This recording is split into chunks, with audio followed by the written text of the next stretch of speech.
Hello class and welcome to the second session of our CSC 321 Advanced Level Programming Language C++ class. In the previous class, we introduced the course content and the objectives that we need to achieve at the end of the course. Now in the second class, we are going to look at basically the structure and syntax governing C++ programming. Let's look at it.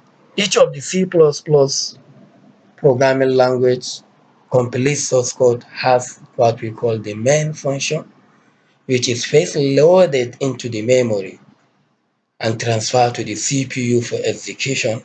After the execution, the main function returns the integer 0. Each programming language has its own grammar and syntax, just like ordinary language that we speak. Our natural language is English, Hausa, any other language you can think of has its own syntax and semantics governing its usage. The same thing with this programming language.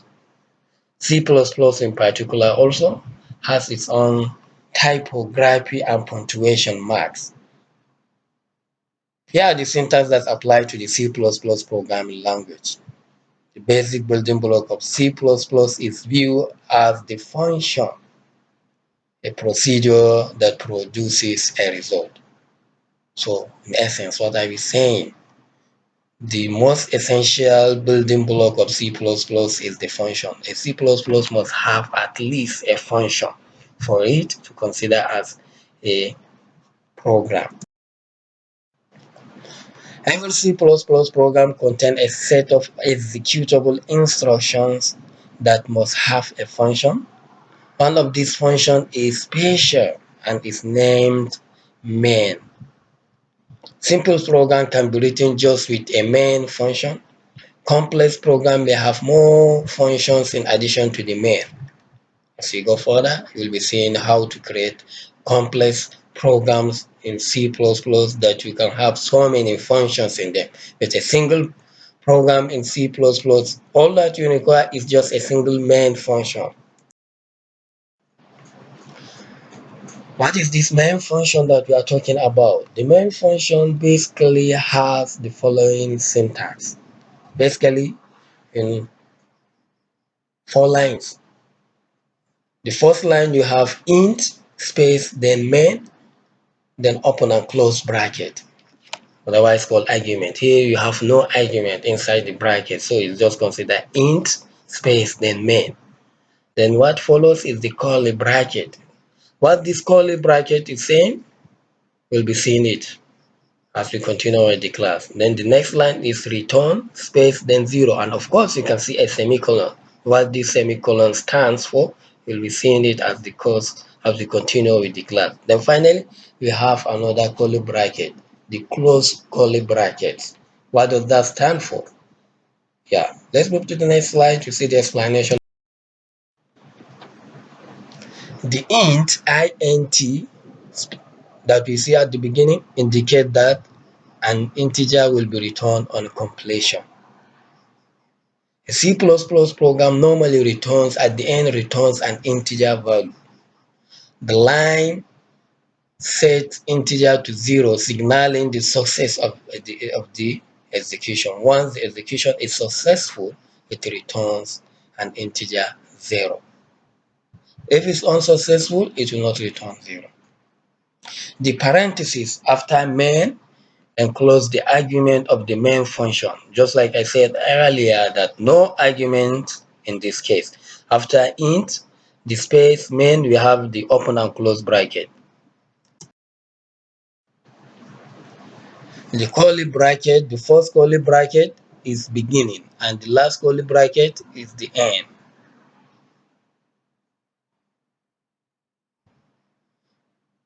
Normally, the C++ program is written in between these two curly brackets, the opening and the ending. The dots that was typed stand for additional line of codes. It's demonstrated as an example. Maybe you'll be writing some of your codes So we use that dot to signify this is where the line of code will be. The line of code, as I said earlier, line in between the curly brackets. So all that is in between the curly brackets are considered as the line of code. And in this example, we use the dot. The semicolon is a delimiter marking the end of the preceding command return 0. At the end of each command, C++ command, you have a semicolon, more especially those in between the curly brackets. At the main program, that returns nothing. So you look at it, just this thing that we just explained, main, open bracket and close bracket. Then of course, we have the curly bracket, the dots, that's where the program will be typed. Then of course, the last curly bracket that signifies the end of the, maybe the last one, you could remember, return 0. Apart from this, the next thing is end of statement. The end of statement is indicated by a semicolon. Yeah, I just said it. For example, A equals to 5 semicolon. This is telling us that this is the end of the line. Whenever you type A equal to 5 semicolon, that's the end of the line. This, if you can have more than one commands you want to type in a line, you just separate them with semicolon. For example, A equal to 5, B equal to 10. Maybe you have more than two, maybe 3, 4. I have A, B, C, D, E. They are all assigned 5, 10, 15, 20 respectively. I want to have them in a single, I have multiple command, I want them to be in a single line. How are they going to be? A equal to 5, B equal to 10, C equal to 15, D equal to 20. All in between them is going to be semicolon, just like in this example, A equal to 5, semicolon, B equal to 10, semicolon. Then C equal to 10, and C equal to 15, semicolon, D equal to 20, semicolon. Next one is white space. Yeah, as the name implies, white space. On this screen, we see white space, meaning an empty or blank space. You have to be very careful with white spaces when you are coding in C++. An empty blank space separates two weights. If you have a blank space, it means that these two are disjointed, meaning that this is a weight on its own and the other one is a weight on its own. The compiler ignores more than one empty space between two weights. For example, you type today, Friday, for example. After today, there is space, then Friday. It's considering them as two different things. The same thing with numbers. When you type 92 space 093, while you want to type 92093, you should know that they are not the same. 92 space 093 is not equal to 92093. Next is the statement and commands block. Block of statements or command defining a procedure are enclosed by curly brackets, otherwise called block delimiters. The curly brackets, what is in between is where you type your C++ command. In between the curly brackets, all the commands of C++ are typed within, depending on the number of functions you are having. Next one is the end line. Inserting the ENDL manipulator ends line. Whenever you type this command ENDL, signifying end of line.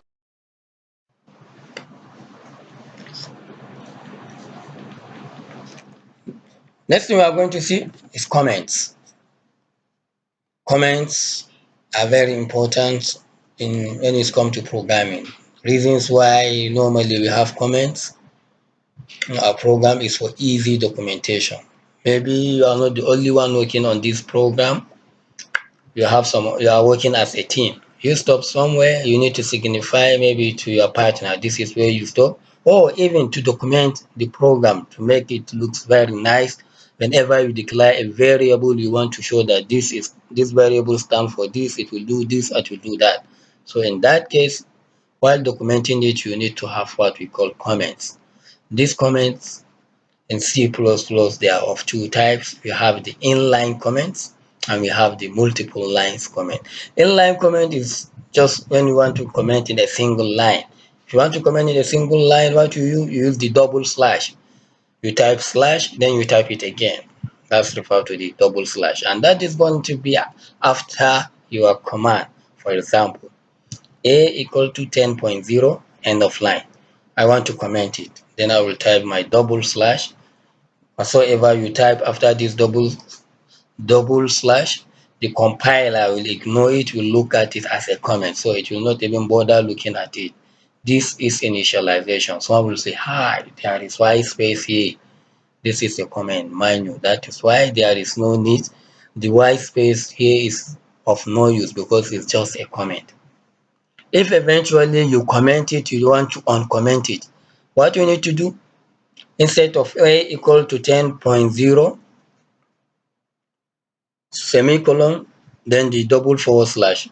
If you want to uncomment it, you just take the double forward slash to the beginning, then a equal to 10.0, the end of line. In that case, you are uncommenting it. This one is when you want to comment a single line, that is when you use the double slash. If you want to comment a line or more than a line, all the text are enclosed between a slash asterisk pair and the converse asterisk slash pair, just like in this case. You look at the example here, forward slash asterisk, as it is here, main program is in between, then asterisk, then forward slash. This one can be in multiple lines, no matter how. All what is in between is considered as a comment. That's why I call it multiple line comments. Hope you get it. This is a typical example of how to comment using the multiple lines. You look at it here. Program, late, auto, just in case, purpose, produce an excuse for being late. That's how it's supposed to be in an ideal situation. Whenever you are writing a program, you document it. What's the purpose of this program? Who is writing this program? What's the name of the program? Things like that. So that's where the comments come in.